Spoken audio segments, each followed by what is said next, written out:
Hello everyone, have a nice day. Today, we're gonna follow Jack through the most painful stretch of his life. 20 long days of searching, hoping, and breaking down in silence until one unexpected phone call changes everything. You'll see how Tu Tien's fear and strength collide the moment she's found, and how Jack's love turns from desperation into a promise he refuses to take back. If you enjoy emotional, cinematic stories like this, don't forget to subscribe to the channel so you don't miss the next videos. The ring box was colder than it should have been. Jack stood in the hallway with the lights off, thumb rubbing the worn edge like he could smooth the fear away. 20 days of searching had taught him a brutal rhythm: hope in the morning, exhaustion by noon, and tears he refused to admit once night arrived. Behind him, his mother called softly from the living room. "You're still awake?" He walked in. The old house was so quiet, the ticking clock sounded like a countdown. His mother sat with a blanket across her knees, watching him the way mothers do when they already know, but still have to ask. "Did you eat?" she said. He shook his head. A half smile tried to show up and failed.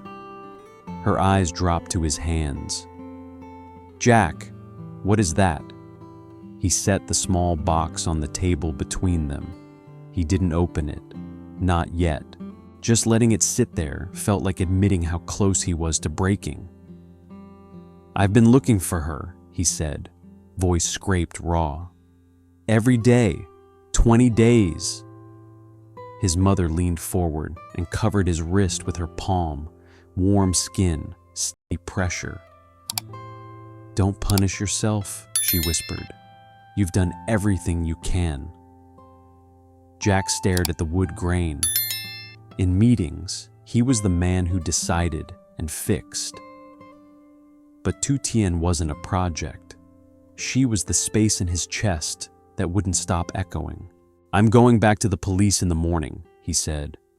"I still don't believe she just chose to vanish." His mother blinked fast. "And you'll go," she said. "But you'll also sleep.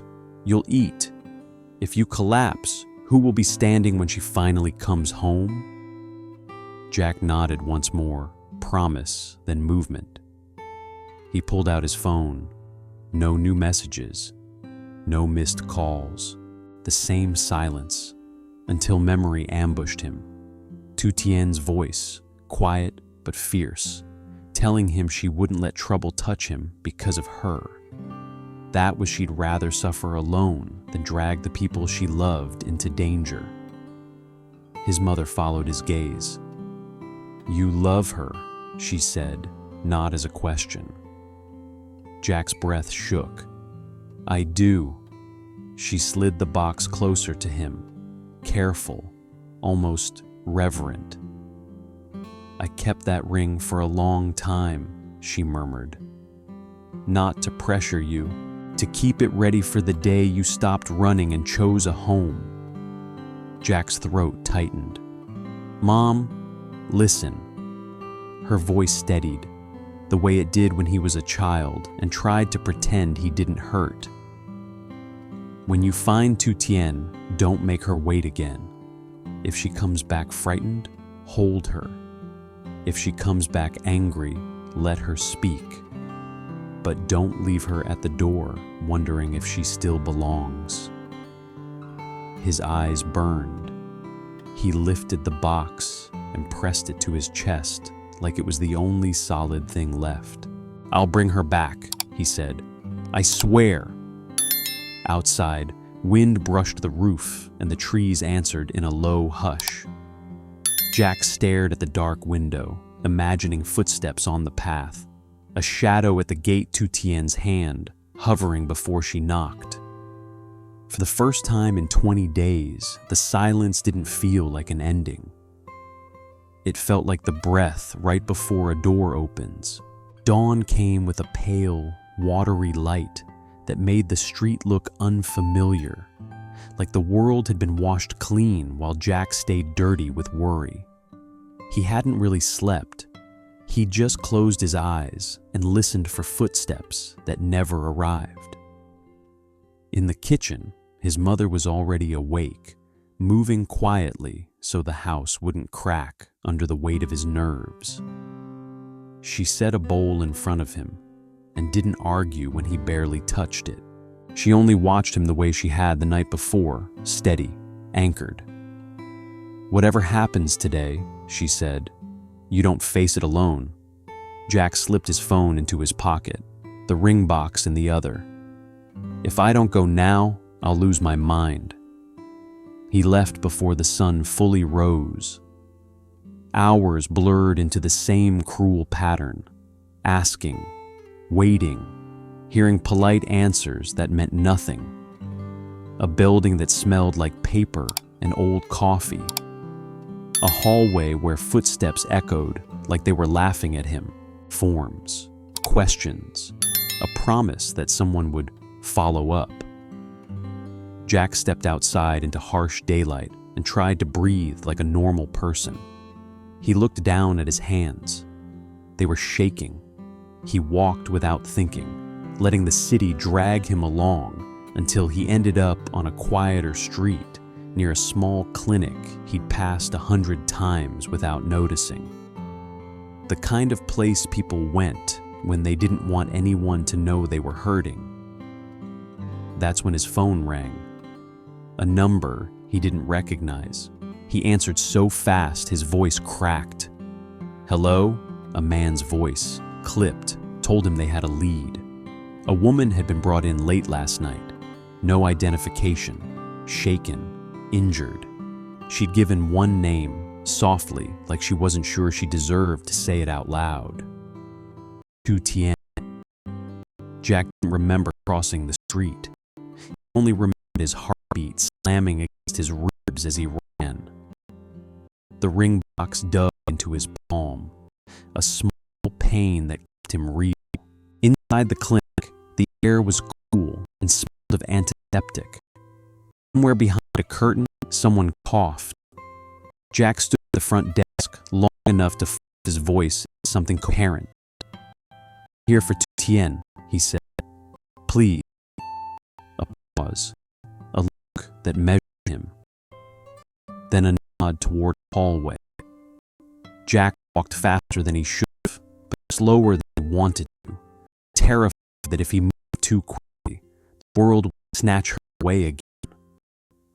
He reached a half-open door, and there he was. Tutien sat on the edge of a narrow bed with a blanket pulled around her shoulders. Her hair was messy, her lip pale, a bruise blooming near her collarbone like a cruel fingerprint. She looked smaller than he remembered, like someone had been shrinking her with fear, day after day. But her eyes were still her. They lifted, unfocused at first, then sharpened the moment they found him. Jack stopped in the doorway like he'd hit an invisible wall. For one terrifying second, neither of them moved. Then Tutien's mouth trembled. "Jack!" The sound of his name coming from her lips nearly brought him to his knees. He stepped forward, slow, careful, as if she might vanish if he startled her.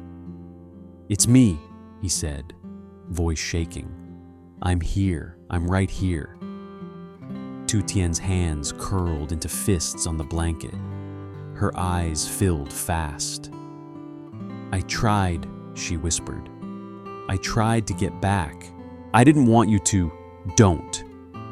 Jack was already closer, already kneeling in front of her, so she didn't have to look down at him like he was still chasing her.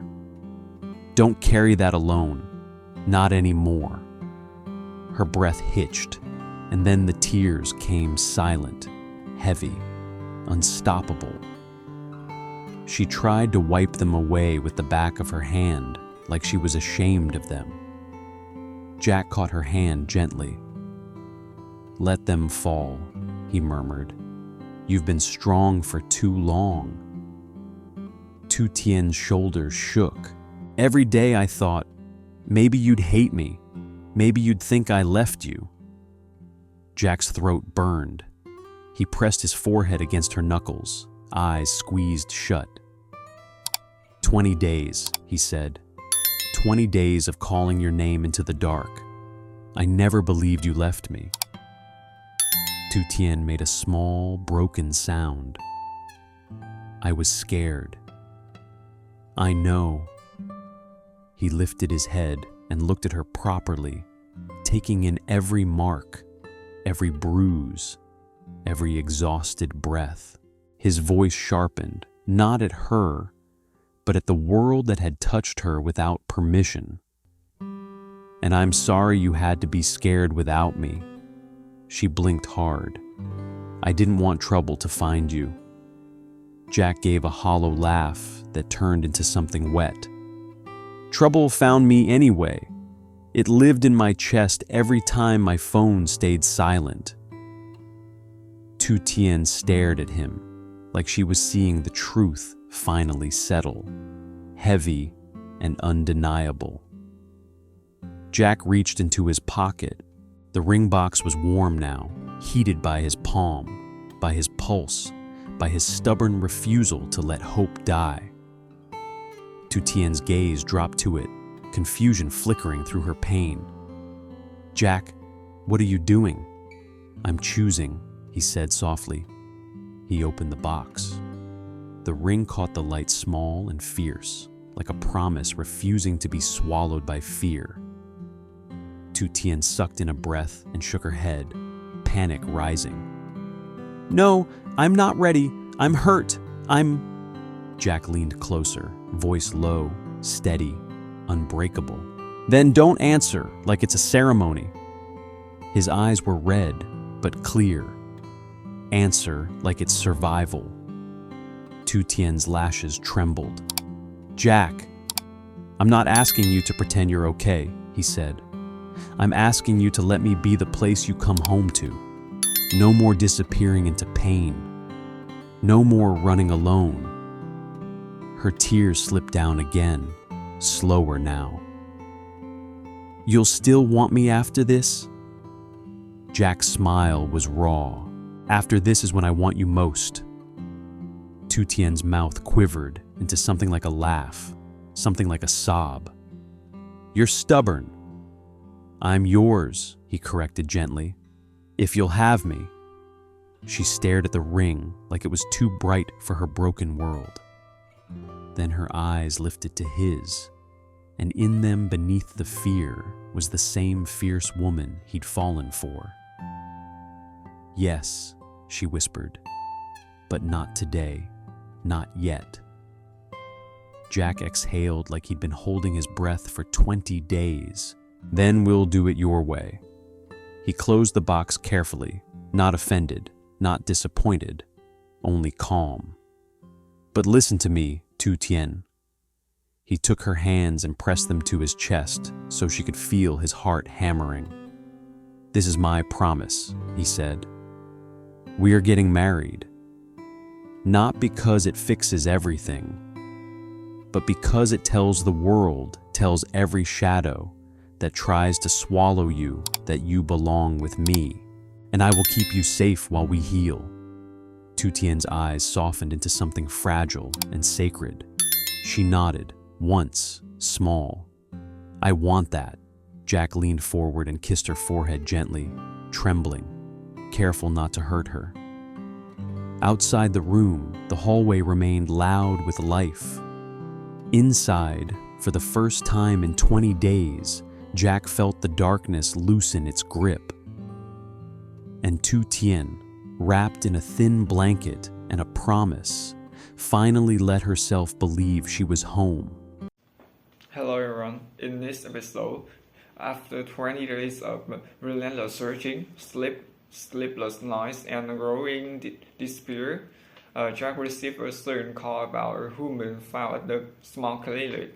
She rushes there and finally sees Tu Tien injured, exhausted, and overwhelmed by fear. She admits she tried to return but were terrified, worried Jack would think she left him really. Jack reassured her that he never doubted her and that the silence nearly destroyed him. Holding back anger at what happened to her, he focused on comfort and safety, and he opens the ring pass and offers a wedding promise not as the perfect moment, but as the vow to will together. Tutien says yes to the future, asking for the time, and Jack agrees, sealing his promise with tenderness and relief. Thank you for watching this episode.